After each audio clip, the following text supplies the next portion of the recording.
Tyler, welcome to the podcast. Hey, thanks for having me. I wanted to thank you for your time. I know you're busy. You've got a lot of different hats that you wear, as many people in the restaurant industry do nowadays. And I'm so happy to have you on. I know at first you were a little hesitant to come on, and Oh yeah, we'll see if any of this is usable by the end. it'll be fine. I was hesitant to do that. I'm still hesitant to do this. I tell Yeah. Bianca all the time. I go, "Am I really doing this? Yeah. Is this really my thing? Am I doing this? This feels weird." Why is it me who's doing this? As somebody that made a goal to be in as few photos as possible in my high school yearbook, it's odd that I would want to spend as much time in front of a camera as I do. I don't want to, but here we are.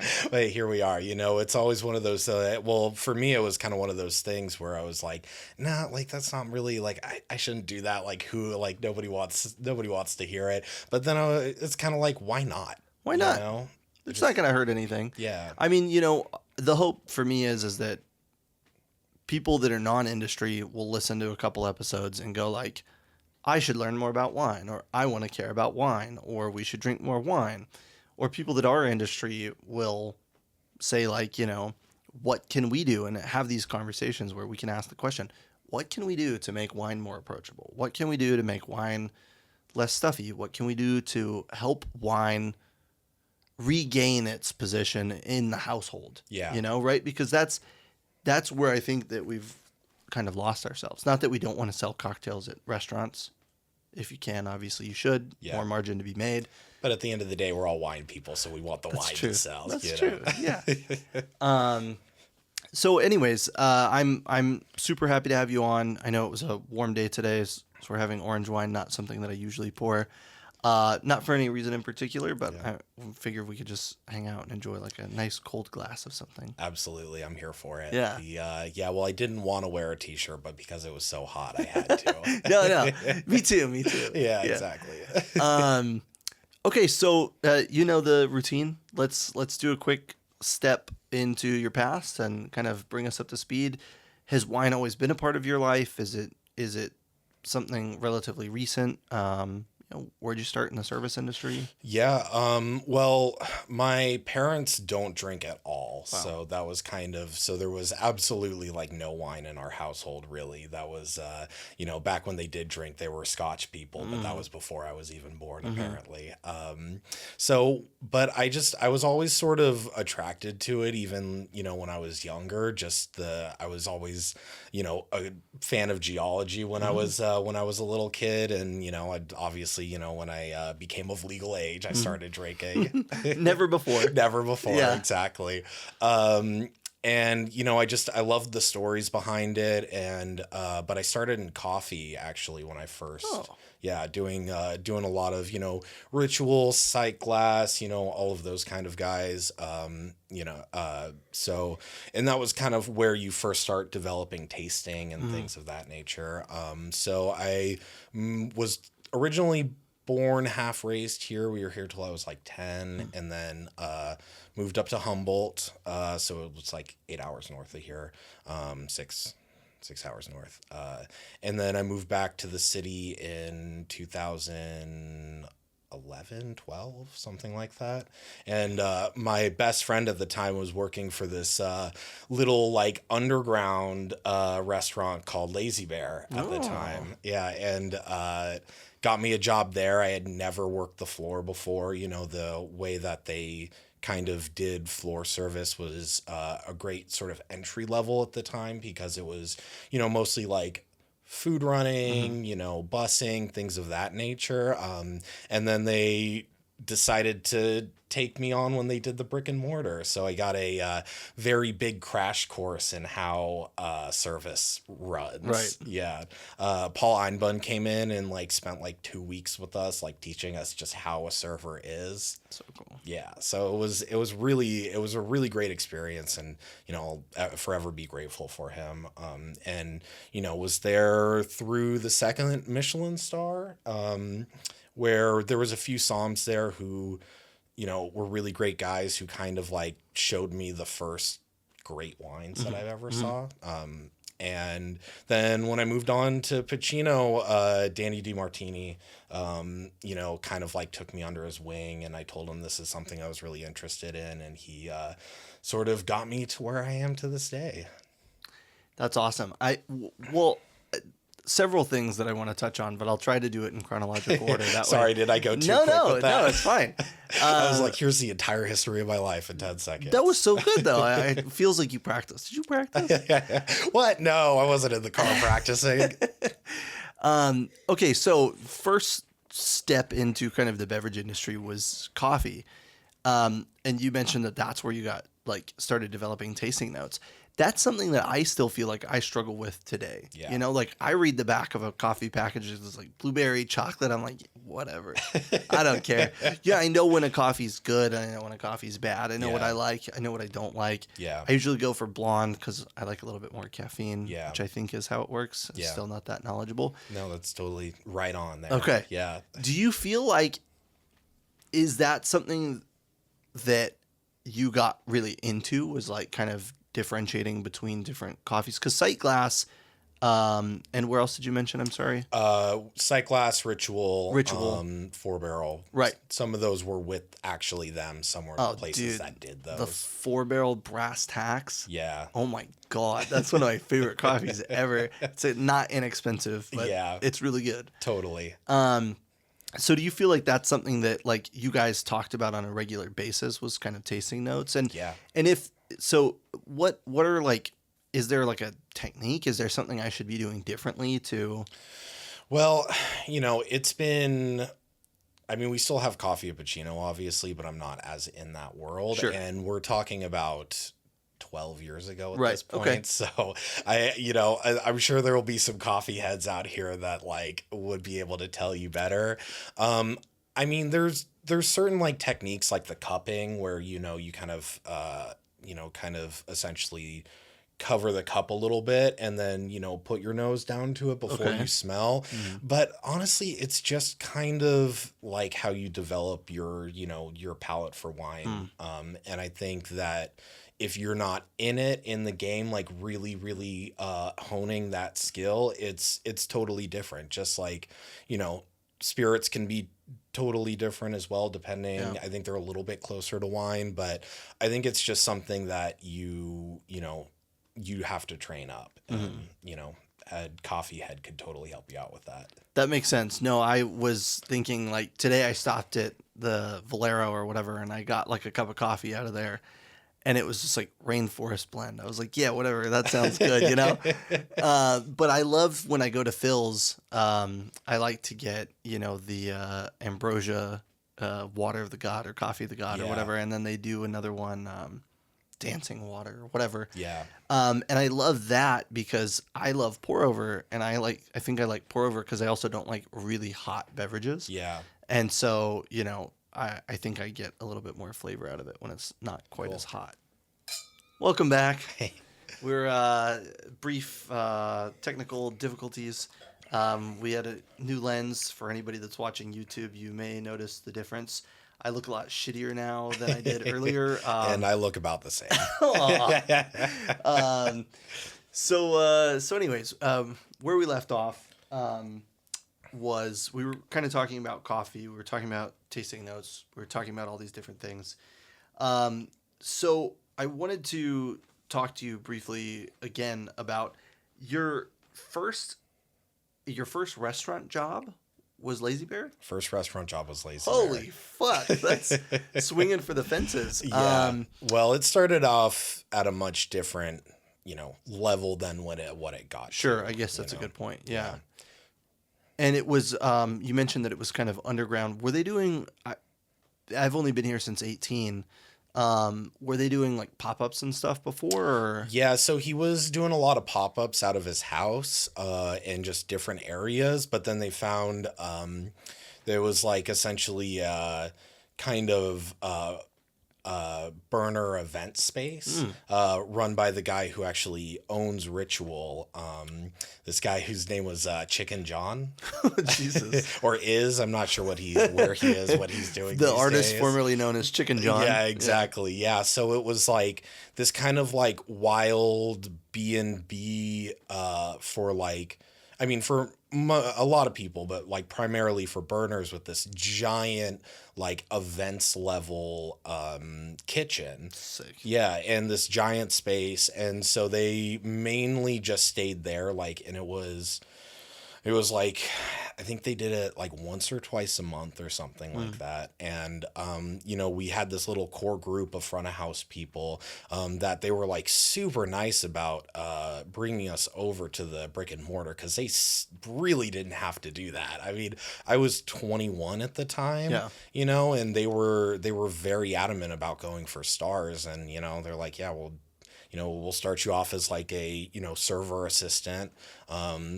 And then just kind of like worked my way up to server and stayed there through the, you know, when they got the second star, and, you know, had basically the equivalent of boot camp for servers. Well, I think that's important for anybody that's listening that hasn't worked in a Michelin restaurant to understand too, is that's just kind of the way that things are structured, right? Like, I worked in wine sales. I'd been a general manager of restaurants, general manager of nightclubs, managed for Landry's Corporation. You know, and I started at Quince, and it was like, they're like, oh, you'll be a captain in 6 months. Yeah. And I was like, cool. So where do I start? And they're like, food runner. And I was like, I have to be a fucking food runner? Like, I worked my entire life to be a food runner. Yeah. But then I realized, you know, it's boot camp. It's not only boot camp for like how to be a server, but it's also boot camp for that place. Yeah. Like that style, right? So, yeah, because so many places are different. And they're so different. Yeah. Yeah. Especially Lazy Bear at the time, you know, was like, it was such a unique style of service that, you know, you had to really get trained in the way that they wanted things done. So it was, you know, very, you know, Michelin level, but, you know, you weren't taking orders, you know, you weren't introducing dishes. They expected you to know everything about the dishes, but, you know, each chef who created each dish would come up and give a full explanation. I love that. Yeah. That's so cool. It was super cool. Yeah. You know, and it was just like, you know, it was like working the nicest banquet almost that you've ever seen, but you're also going into, you know, the way that he set it up looked like somebody's, you know, like house basically. Yeah, it was a super cool job, you know, and the team was very tight. That's one of the cool things I really loved about our meal at Kiln, which was, I don't even know now, it was 8 months ago or 9 months ago when they were relatively new. And we went, and one of the things that I really loved was the chefs brought each course out. I know that's not a sustainable practice, especially for larger restaurants, especially for big spaces that are doing, you know, any 3-star that does like 60 plus covers. Yeah. I know that's not possible. Totally. You know, and I'm not expecting that, right? But I thought it was so cool that the chefs would come out and they would like, you could see they were like excited. Yeah. They were like proud to like talk about it, you know? Not that like service staff can't communicate that, but it's just different when like somebody, you know, spent 12 hours that fucking day to make this course for you. Exactly. Spent their entire week testing stuff and coming up with it and, you know, showing it to his or her peers, which is always a nerve-wracking experience. And then to finally show it to the head chef and to finally bring out like, this is what I created over, you know, a period of time. Yeah. I poured my guts into this. Yeah. And I think the same thing kind of goes for like why it's great to have, you know, your, you know, person who's buying the wine be on the floor as well too. I know it's not sustainable for everybody, and I'm kind of moving in a direction where I'm not going to be doing that as much too. But you know, it's a little different. It's different if you're the one who picked these for a reason and love these and communicating that with people than when it's, you know, when it's the servers who are gonna love the wines but feel a certain way. Absolutely. Or they'll have their like, you know, pet picks, you know, like I have this wine that I like, this one I like this one because it's expensive and I can sell a lot of it. Or, you know, they like, I went to this winery, or I was in a lineup one day and this person came. And I mean, that's when I was at Ozuma. One of the things I always said was the most valuable was, a sales rep would come in and say like, oh, you like this wine? And I go, yeah. And I go, it's going to be hard though. Like, can you come in and do a couple staff trainings? And they go like, sure. And I would actually expect that of them. It was like, if it's, say an Italian wine, for some reason I couldn't give Italian wine away at Ozumo, which is unfortunate because we had 4 different Wagyus. I'm like, this would be perfect. This is a layup. Yeah. Are you kidding me? Do some Aglianico, maybe I wish. Brunello. Couldn't even get that deep. I had like 5. Yeah. 5 Italian reds. That was it. Which fine, whatever. That's. Well, I do kind of notice it at Piccino too, where like people are coming into your space for an expected experience and kind of stick within that. And like, so it's sometimes kind of hard. We have like some really killer Loire Valley wines, some really killer like Rieslings and Gruners on the list, but people just don't equate that with our food as much. So they're super hard to sell sometimes. Yeah. I think that's a really great point that you bring up. And that's something that like, I'm trying to be a better interviewer. So what I did was I wrote a list and then I left it on the other side of the room where I can't see it. Yeah. Are you kidding me? You're killing it. No. This is, I was over here thinking like, man, he's a really good interviewer. No. Yeah. I'm trying. It's practice. It's like blind tasting or like coffee tasting, I guess. That's one of the questions that I wrote down that I remember. One of the only questions I remember is kind of like, where do you strike that balance on a list? So for people that aren't aware, Piccino is a mostly Italian-focused food menu. Yeah. Or almost entirely Italian-focused. It's not traditional Italian. Okay. They are definitely Italian-focused. The official line is Italian-focused with Mediterranean influence and California influence as well. Because like we have our, we source a lot of stuff from our own farm up in Healdsburg. Right. And we do a lot of things that are like very fresh, very seasonal. And sometimes, just doing hardcore traditional Italian stuff doesn't like always equate to that. Right. Yeah. So we kind of keep it a little bit broader. Bunch of dried pasta or pasta or just so much pasta. Oh man, if you want to have a hour-long conversation, talk to Chef Daniela about dried pasta because she has a really big she's very pro dried pasta. Not that we use a lot at Piccino, but in her personal life she has she has a soapbox about it. And, it definitely changes how you feel because you kind of equate it with like not good sometimes. Poor quality. Yeah, exactly. But that's not always the case. That's not always the case. I mean, it's a story maybe I'll share later. I'll try to remember this story later.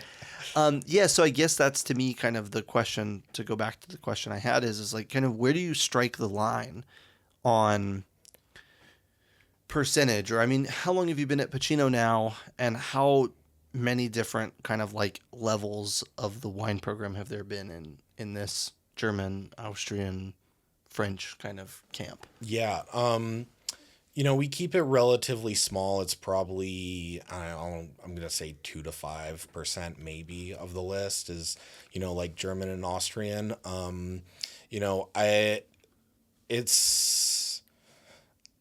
very lucky at Piccino where, the women who own Piccino, Sharon Margarita, trust me implicitly to kind of do with the list what I want, which is awesome. And so, I kind of go by like whatever I'm really liking at the moment. So sometimes it's heavier, sometimes it's lighter, but I try not to do more than like 5 to 6 wines in that list, just because you have a certain amount of inventory that you get to have. And so to take up too much of that with stuff that people aren't buying very much Shooting yourself in the foot. Exactly. Where you could like put that into like your Barolo, Barbaresco program, stuff like that. So honestly, I don't have like much of a metric. It's just more like if I see like 6 Gruners that I'm absolutely in love with in a week, I'm like, yeah, sure, let's do them all. I'll figure out something to do with them. That's funny. Yeah. And when you're buying these wines and you're kind of like deciding what goes on the menu and what doesn't go on the menu, are you often thinking about, because you're not a tasting menu, but are you thinking about in particular like what course could this pair with, or do you think about the list more holistically in the sense of like, I need a couple more Brunellos with age, I need a couple, younger Barolos, and Yeah. like, is that kind of how you're piecing it together? Yeah, I'm doing it a little bit more holistically, as this is kind of what these are the holes that were missing in the list. Here's what I would kind of like to see a completed list look like, Right. because our food is so friendly that it's not, it's not as much of a tasting menu where it's really specific. Right. And, there's a lot of things that aren't going to go well with this. It's a very, everything we do there, the idea is kind of like elevated but approachable. And so the wine list kind of tries to be that way. Welcome back. Too. Cheers. Welcome back. More technical difficulties. If you're watching YouTube now, you're seeing us in what are we, HD instead of 4K, because our camera is overheating, which hasn't been an issue since our early days. So we made it 25 episodes, and now we need to buy all new cameras, apparently. That's because we're too hot for camera. Ooh, yeah. I like it. I think it's because we had to add all these extra lights. I mean, I'd rather go back to just a dim, dull bat cave kind of vibe. That's usually what I like. Feels much more what you're used to. Exactly, yeah. We're all kind of vampires at heart. We are, yeah. While we were away, we jumped back into some agave. So shout out to Joe Lopez. Thank you for the agave. It's delicious. Miss you. Hope you're well. When you make it to the bay, hit me up. Okay, so let's get back to Piccino, and let's get back to kind of like list building and things like that. You've been at Piccino for how long now? 10 years. And you've been responsible for the program for 4 or 5. It was kind of like a slow sort of transition into it, so it's hard. I officially took over during the pandemic, but was doing a lot of the buying for like the year or two before then. So I'm always where does this date start? Yeah.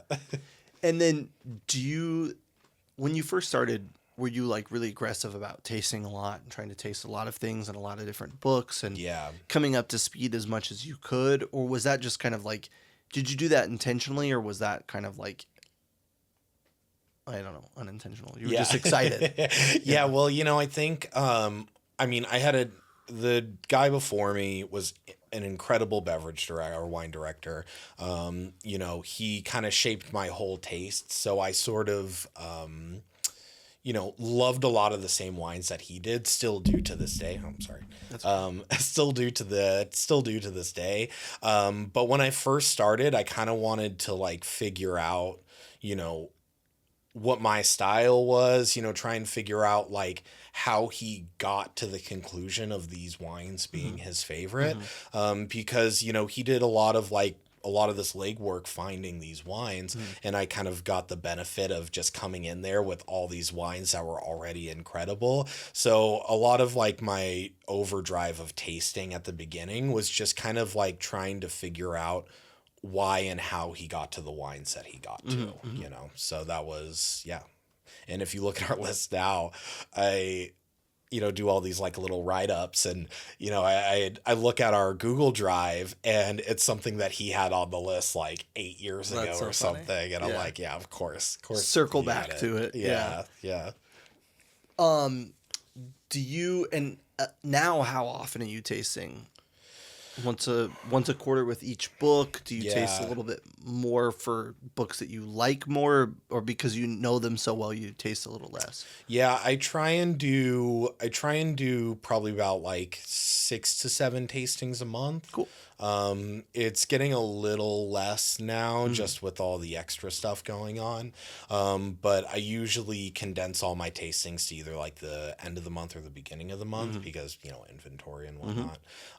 So I try and like, have 2 giant days a month of tasting where my entire day is just tasting wine, tasting wine.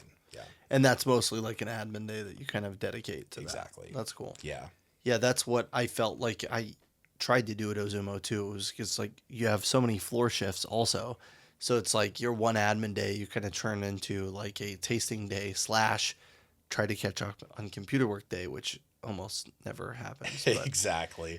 I am so amazed at how little you can do in an admin day, even if you're fully focused on what's going right, on. yeah, 100%. Something else always comes up. I mean, Always. I used to intentionally go in with no work outfit on Yeah. my days off or on my admin days because I would go like, I'm not touching the floor. Exactly. And then one day they talk to me and they're like, what if a VIP comes in and what if a VIP asks these questions about Which these happens wines? And I'm just every like, single fucking time. fuck. Like, yeah, exactly. Yeah. And then I spend an hour on the floor, hour and a half on the floor, 2 Yeah. hours on the floor. And then I they get, can't find this bottle, and then they can't find Yes. that bottle, and like, you know, Yes. somebody sold something that was 86, you Yeah. know, because Yeah. your wine list you can't update every single day. No. Yeah. Yeah. Yeah. It's, Same thing happens. I started doing that same thing where I would come fully dressed down to be Yeah. like, do not I'm bother me. not coming on the floor. Yeah. Exactly. And then I had to like start doing like putting a backup shirt because I was just getting pulled onto Just the a floor quick too button much. up or something. Yeah, Yeah, exactly. A sweater. The go-to is a sweater, even if it's a million yeah, degrees yeah, yeah. outside. Pull it over on for whatever. 30 like, minutes. Yeah, Yeah. exactly. Pull it over whatever band T-shirt you're wearing. Yeah, you yeah. know, you're good to go. That's funny. Yeah.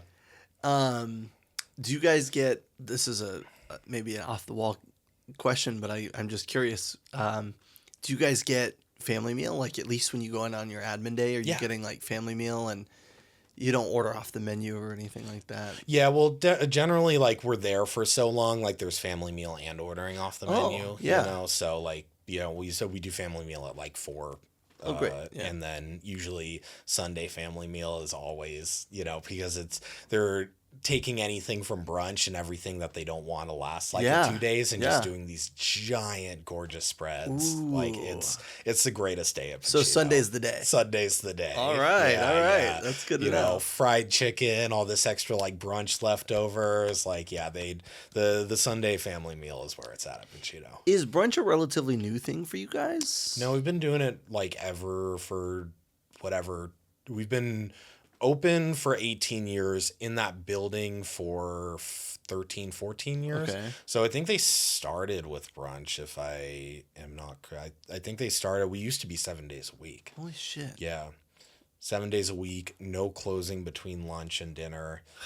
Brutal. Yeah, it was it was great that we changed after the pandemic. Yeah. There was a lot of like really like just quality of life changes that Right, happened, right. you know, because I think we were holding on to a lot of like things that were maybe a little bit unnecessary, Yeah. and then when the pandemic happened, you had to strip out anything unnecessary. Yeah, I mean, you really had to get down to brass tacks. And that's one of the things I was always appreciative about when it came to working at Boulevard was that, like, we had lunch service, and then we would close, and then we would have dinner service. Yeah. So, like, even if you were working a double, you had time to, like, go somewhere else Yeah. and, like, sit and, like, read a book or have a Yeah, burger or exactly. what we would usually end up doing is going to the bar and Yeah. having a cocktail. Of course.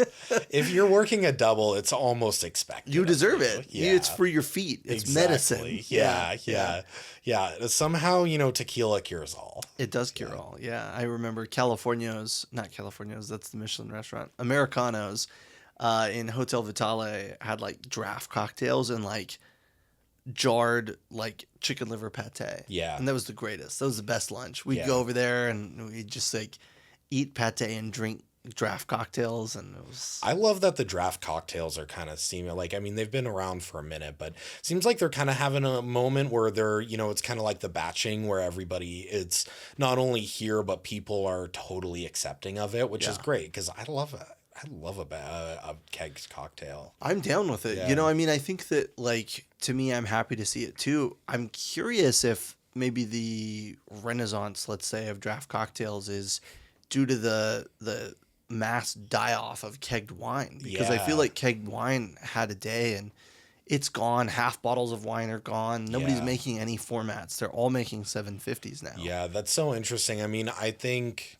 since my entire career, I've basically worked at two places. Yeah. It's interesting to hear that because we've never had kegged wine before, but I do remember what the moment it had, and then I kind of feel like it sort of dropped off a little bit. Yeah, before the pandemic, we had, which is interesting because you would have thought that you would have had way more half bottles, but we had a lot of half bottles at Chambers.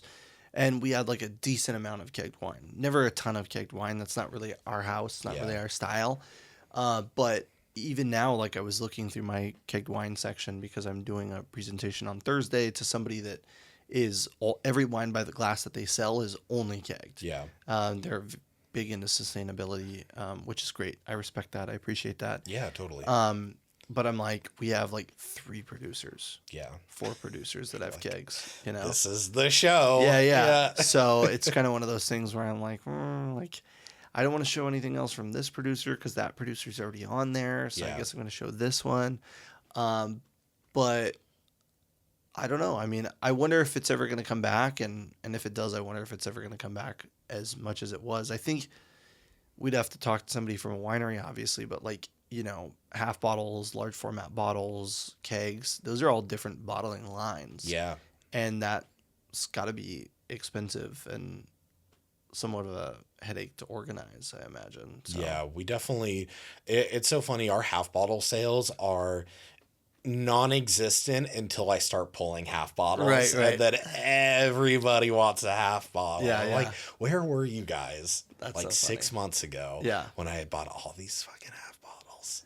Yeah, when I was at Boulevard, we had a healthy half bottle selection, and then when I was at Ozuma, we had like 4, and we could not sell them. Yeah. Well, I mean, Boulevard, I imagine, is like such a unique sort of space because, I mean, that wine list is so cool, and I feel like people go in there to drink that wine list. Right. Yeah. You know? And I think, you know, Bianca and I, in that same vein of what you're saying, is that like Bianca and I, as seasoned wine drinkers, sometimes when we see a place that has a cool half bottle selection, we go like, I want to go there.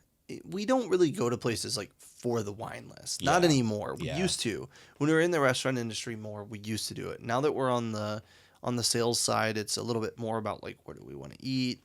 Sure. You know, like what food are we really into right now? It's lunch on a Monday. Like, where do we go? Yeah. Not a lot of places anymore. Yeah. No Piccino. I've been pushing for Mondays and Tuesdays. Yeah. They're not. It's understandable why they don't want to do it. You know, it's just the staffing. It's not worth it. Like, it's the same reason everybody is closed. Yeah. Monday just used to be my favorite day of Piccino. I'm curious if, you know, with the Transamerica building going back, with the Visa building going back, with Salesforce building going back, how much that's going to affect us. And then I think also too, like after the election, I'm sure that things will kind of like speed up a little bit. Yeah. But yeah, I mean, it's a question that I have for John every time I see him at Boulevard. I go like, are you guys ever going to open up 6 days a week? Are you guys ever going to, you know, open up lunches again? Because lunch at Boulevard, that's how I started. Yeah. You know, it was like you start there. I'd make like $250, $300 a lunch. Yeah. It's incredible for lunch. Dope. Yeah. It was my second job. Yeah. Right? Like it was like great. That's why the lunch servers were always so good. Like every time you went in there, you're like, man, you should be working dinner. It's you like, had veteran career lunch servers. I mean, we had this lady, Aaliyah, and she would work. She lived in like, I don't know, Nevada or something. And she would ride the ferry over every day. Yeah. And she would have like a hard out. Like, I've got to catch the ferry. And it was her only job. Yeah. And she had property. She owned property. She'd been in the Bay for, 25 years or 30 years or whatever. But like she could afford living off of just lunch shifts. Yeah. Which is incredible. I had a friend who, I won't say the place, but one of his coworkers they were making so much money at lunch. This was like pre-pandemic, that they had a coworker who would literally fly into San Francisco, spend the night in San Francisco for 2 days, and then fly back home because you can make so much money off of just doing like 2 days a week. This is pre-pandemic. This was pre-pandemic during lunch. Yeah, and yeah. I remember hearing that. It's like, how is it? That's insanity. There's this guy I know that works at Ozumo now. His name's James, and he works in Vegas 4 days a week, and he works in San Francisco 3 days a week. I'm like, what the fuck? He works 3 lunch/brunches at Ozumo, 3 dinners at Roca, and then 4 dinners in Vegas. Jesus. Like, first of all, why? Second of all, I hope it's worth it. Yeah. Right? Which apparently it is. I mean, of so. course it is. Like It must be. That sounds like, if that's the kind of life you want to lead, that's an incredible life. It's not for me. Not for me either. Not for me. I like to have a day off. Yeah. I like to not think about anything. I like to unplug completely. Yeah.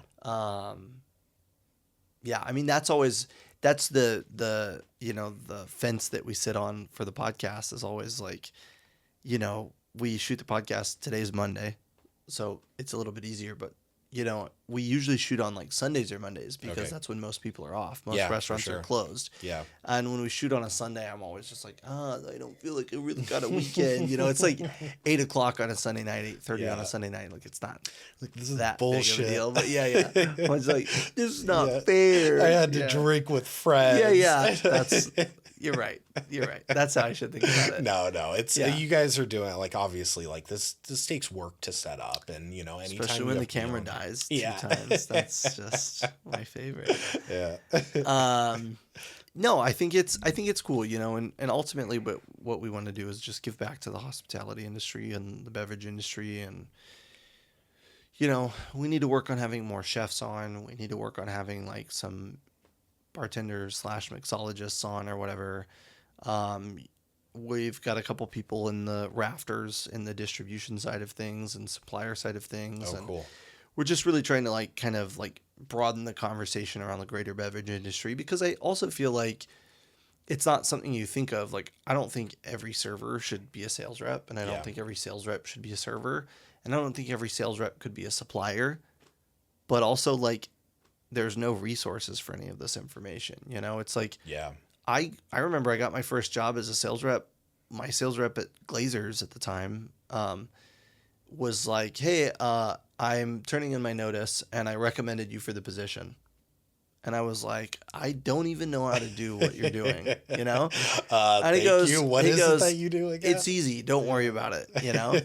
And so I like had my interview and I walked in and the guy was like, 3 people put your resume on my table. You're hired. Yeah. And I was just like, I don't even know what's happening right now. You know, I don't even know what this job is. How are the 3 people who put this resume on your, you know, desk not me? Right. Like, how was one of them not me? I don't get it. And so I remember like one of our first GSMs was like, we need to sell more Ace of Spades, more Armand de Brignac. Yeah. And I was like, oh yeah, I can think of some places. This is Galveston, Texas. Yeah. My annual goal was like 1 bottle. And for the first 3 months, I like lost sleep over it. I'm like, why can't I sell this? Why can't I sell this? What the fuck is going on It's so here? expensive. And then it turns out it's like no rep in my territory has ever sold that bottle. I go, oh, okay, I don't feel that bad. It's like one of those like it's like that car salesman trick where they're like, yeah, go, if you go sell to that guy, you'll get $1,000, and it's like the owner, you know. They did the same thing with Ace of Spades for you. Yeah, it was brutal. It was rough. But yeah, I think that's like what we want is just like more stuff out there. So that's why I'm so appreciative to have people like you come and talk about kind of like your journey and kind of the, you know, the evolution from coffee to restaurants to a more wine focused side of things. Do you ever the Piccino property is really interesting, Minnesota Street. Yeah. Because you have, I love it. I don't want to use the word insular in a negative term by any means, but it feels so like complete. There's everything you need, right? Yeah, There's like a coffee shop, which is Piccino Coffee Shop. And then you have Piccino, which is open 5 days a week for lunch and dinner. And then you have a bar. And then you have the retail shop, Dig. Yeah. Right. Which is technically not part of Piccino. Right. You know, just Wayne is Cher's husband. So, Sure. Right. you know, Okay. Obviously, they're combined there. And he actually started the wine list of Piccino when they first got into that space. I see. But they're technically not affiliated. We're just, you know, very, you know, close neighbors. Yeah, very close neighbors. Exactly. Because that was going to be one of my questions was also, too, is like, I know that, you know, Danny DeMartini was like the person that kind of took you under his wing at Piccino. And I was curious how much of an influence Wayne had on kind of the program, or at least kind of like your evolution through things. And if you do much tasting with him or like, you know, we taste a little bit together.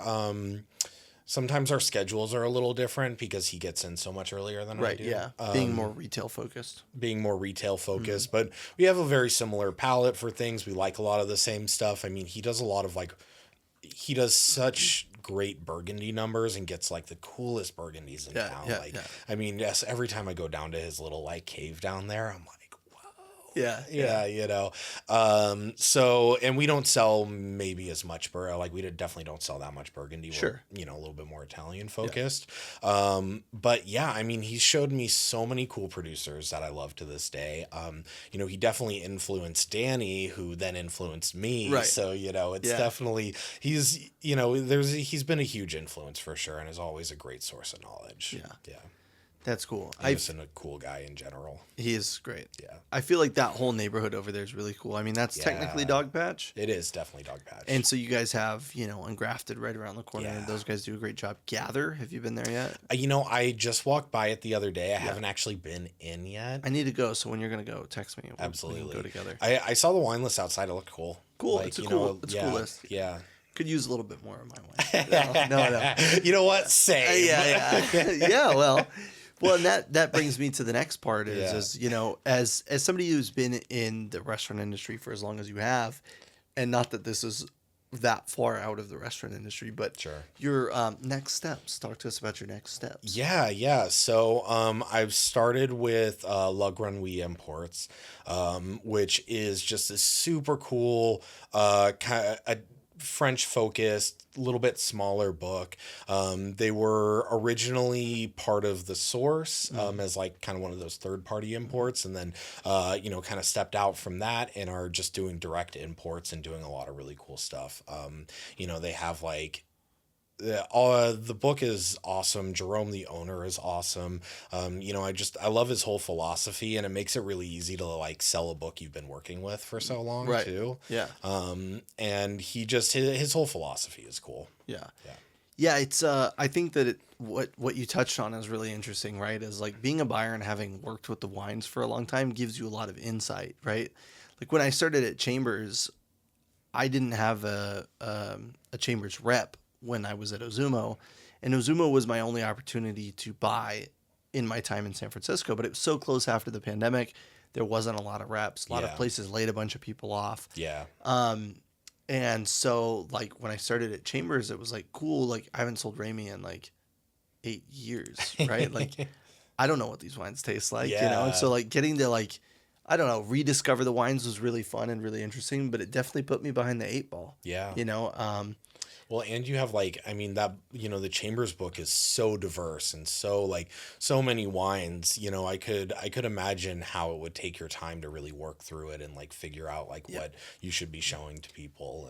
And even within the 2.5 years I've been there, I mean, from the time I started tasting a wine to the time, tasting a wine a month ago, some of those wines are vastly different than they used to be, Yeah. right? Like Ramey's, Cool thing about the business, right? that's a cool Yeah. thing. It's cool. It's not frustrating. It's cool, but it's one of those things that like on the sales side of things, it's like when I explain to people, I go like, oh, I have a box of dead samples, and they go like, what's that mean? I go, what's a different vintage? Yeah. And they go, so? And I go, well, you can't show it because it's different. Yeah. And then I taste things like, 2 different vintages of Ramey wine, and I go like, there's a huge difference here, right? Yeah. Yeah, that's been an interesting like thing to try and figure out is like, okay, what samples can I pull to expect there to be wine like next week or the week after? Right. Yeah. Forecasting inventory is a little tough. Exactly. Yeah. Especially with the company that's kind of like, they're trying to reintroduce themselves to Northern California a little Yeah. bit more because it's just been a little quiet. But the book is awesome, and they've put this huge investment into Northern California. There's 3 of us now. So now I'm trying to figure out like, okay, what wines can I pull that aren't going to disappear now that we have like 3 people in the market on this side? Yeah.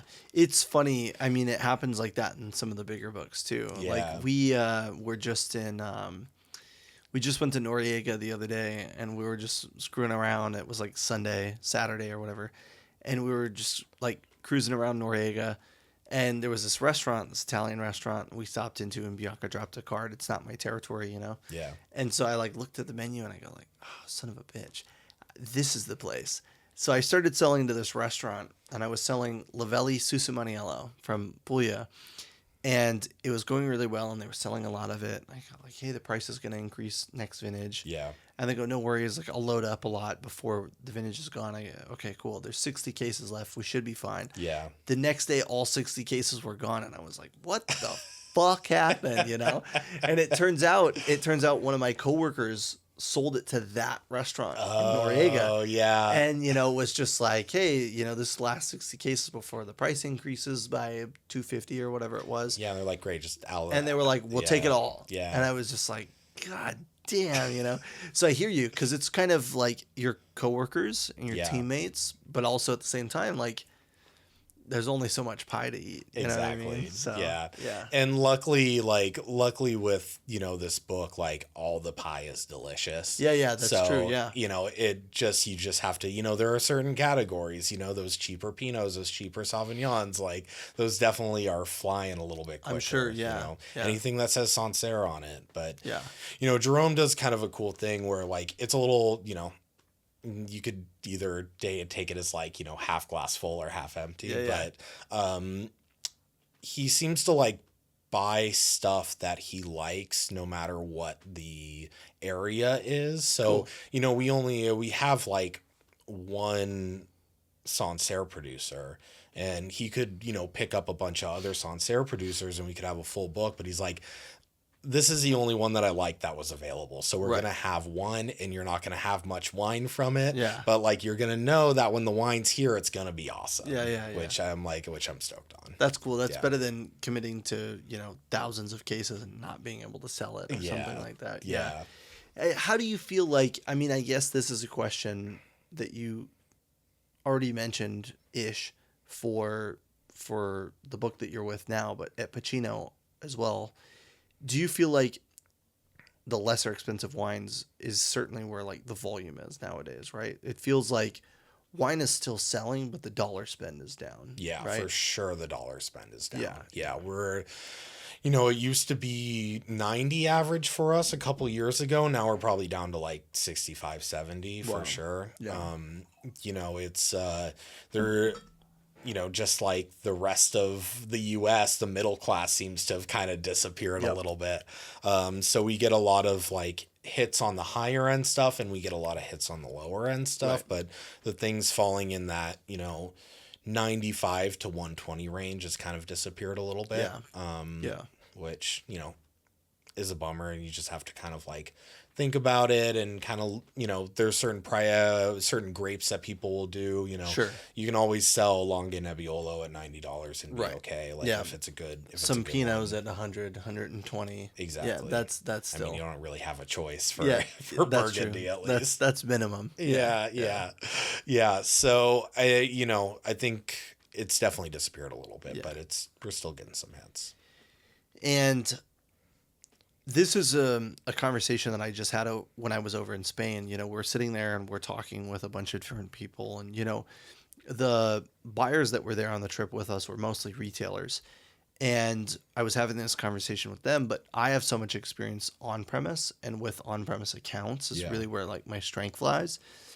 And so my thought is that like, you know, we're tasting like these really great garnachas for $10 a bottle, and then we're tasting things like, you know, dry muscat for $14 a bottle. You know, we're tasting all this stuff, and I'm just like, I think this is where the future is. Like, without like, you know, shitting on California or saying like, you know, California wine is doomed, because I don't think that it is.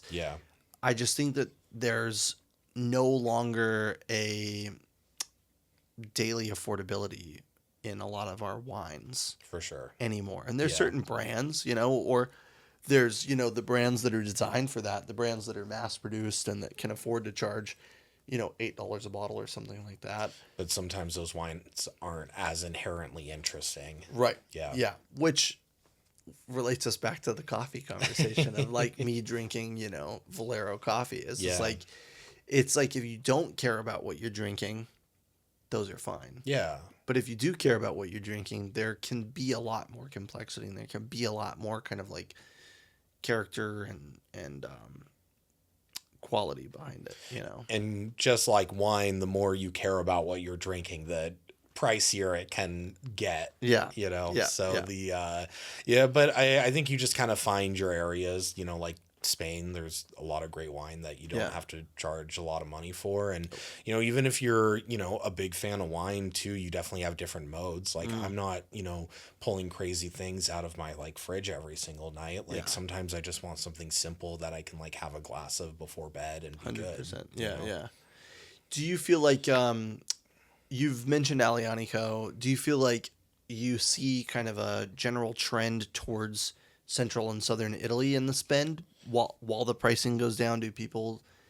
Are people gravitating towards kind of the lesser known regions, or Well, you know, sometimes I think Piccino has an interesting clientele because we don't really have a super, you know, knowledgeable wine clientele, Sure. which kind of almost is a great thing for me because if they don't know what Nebbiolo is and that's kind of where they're coming from, I can sort of go a little bit wilder Right. because they don't have any base Yeah, right, too. right. I'll be like, you've never heard of this grape before, but you've also never heard of anything other than Pinot Noir and Cabernet Sauvignon. yeah. So, you know, I can show you something cool that if you maybe knew a little bit more, you might have been a little bit more hesitant. right? You go see. $100. I'd rather buy Nebbiolo that I know I'm gonna like versus Yeah. $100 on Primitivo or whatever. You know? Exactly. So, you know, I think price point definitely affects people. And like, if I'm like, this wine's super cool and it's $60, Yeah. you know, like, one of my favorites to like show people is the, you know, Chiar Candello, the Prodapio Sangiovese, because, you know, it's a cool area with, you know, all these like awesome little like volcanic soils. A lot of people think that's where Sangiovese started, but I'm sure that's very contentious. Don't tell the Italians. Yeah. Well, I mean, you know, the people at Emilia Romagna are like, it started here. Of course. Yeah, but you know, they're super cool wines, and they're like, I can put them on the list for like $50. Yeah. And you know, for that, people are gonna look at them. Welcome back. Take 4. Here we are. I always say fourth time the charm, you know. 4th time's the charm. Yeah. Yeah. Well, we were just talking about getting more people on the podcast and you know, getting more chefs on, which obviously, like I mentioned earlier, is something that I want to try to do a little bit more. And it's so funny because I'm always like, well, I don't know enough people. And I started like, actually the Black Wine Guy experience is like a really big inspiration to me. His podcast is great and he interviews a ton of people. And I was talking to Jorge Ordonez's son, and we were talking about the Jorge Ordonez podcast that he did with Black Wine Guy Experience. And I was just like, how's he set this stuff up? And he goes, he just reaches out to people. And I was just like, what? So when I was in Spain, I was like drunk and I just go like, I'm just going to DM a bunch of people, you know, like DM Thomas Keller. This profile cannot receive messages. Yeah, you know? of course. Like, oh like, shit, yeah, you know. Yeah. So I DM'd a bunch of people like Ian Covell and Yeah. like, you know, all these people and You never know if you get like one out of that. Like that's awesome. Well, that's you exactly know? what happened. You know, I Yeah. DM'd like 12 and I got 3, you know, and I didn't get I didn't get Yves Cuiron and I didn't get, you know, like I don't know, whoever else. But I got a couple other people and that's exciting, and it's Well, like a lot of those, like, I mean, a lot of the winemaker guys, like, you know, they're kind of like, they're on their farm. They're kind of like, you know, a lot of them are sort of hermity where they're like, I'm here, you know, some of them don't even come over to the US anymore, you know, so I don't think that's on you. Yeah, no, and it's not. And it's actually funny because one of the people that responded immediately was Luis Seabra from Portugal. Okay. He was like, I'd really love to. It's the middle of harvest. Can I get back to you soon? Oh, that's sweet. And in the message, it was like, I'm in San Francisco. Yeah. You know, and he was like, I'd really love to. Can I get back to you when harvest is over? And I was like, that's so nice. Like, and again, I was in Spain and I'm hammered and it's 1 a.m., you know, and he's responding to me immediately. And I was just like, which cool. probably means he was having a good time. Yeah, as that's well, true. you That's know? true. Yeah. Or he was up early for harvest or he was up late for Yeah. post harvest. Probably more accurate. Yeah. Let me pour you a little more wine. Oh, thank you. So because we're having so many technical difficulties, and I think that we've been to around the average amount of time that we need for a podcast. Sorry, Kyron, who will have to edit this episode extensively. I wanted to just kind of like talk to you about a few things. So somebody that's been in the hospitality industry as long as you have, what does hospitality mean to you? If you could distill it into, a few sentences or a, I don't know, a feeling, what does it mean to you? Yeah, I mean, I think hospitality to me has a lot to do with, I mean, this is probably not the best way to put it, but like, it's very vibes based, It's you don't necessarily have to be perfect. You don't necessarily have to do everything the exact way every single time or like, hit all of your talking points appropriately. It's about making whoever's in front of you feel excited to be there, excited about what you guys are doing. And, having a little bit of human error sometimes is okay because it makes it feel a little bit more real, like, like we've been having today. Thank you for your patience. No. It just, It's technical error. Yeah. It's not human error. Yeah, no. That's true. That's true. No, but I think people like genuine things. Yeah. And, one thing that I always push with my staff is, to be honest and be genuine with people. And I think as long as you're doing that, you're going to have people who feel okay about what's going on. I love that. I think that's important. I mean, I used to manage and I used to always say like, they would say the customer's always right. Or like the customer comes first. And it's like, I mean, kind of, right? Like you have to keep the staff happy. If the staff's fucking miserable, it's really hard for the customers to have a great time and the guests to have a great time, right? Yeah, because people, as much as they might not know what's going on in like restaurants or like know wine well or know like the food super well, like everybody can kind of get a vibe and see what's going on and feel an energy in a room. And like one thing that I think we do very well is, nobody feels like the people of Piccino hate being there. Right. Yeah. I mean, that's one of the things that I can say about like in the times that I've been there, it feels like you guys have a pretty regular like stock of staff. Everybody seems happy. And also like you guys are delivering things on like a high level without kind of the stuffiness, which is something that I've always really loved is like, getting one of the like salads there and sitting at the counter and sharing a salad with Bianca and, whatever other apps we order. It's like, I love that salad. And then, you can get a similar salad at a place like Angler, which is not like, I'm not saying is stuffy by any means, but it's just kind of like a different level of restaurant. Yeah. But you can get an equally delicious meal in a different setting, right? Like not everybody's willing to go to that setting on a more regular basis. Maybe it's a date night, maybe it's a special occasion thing.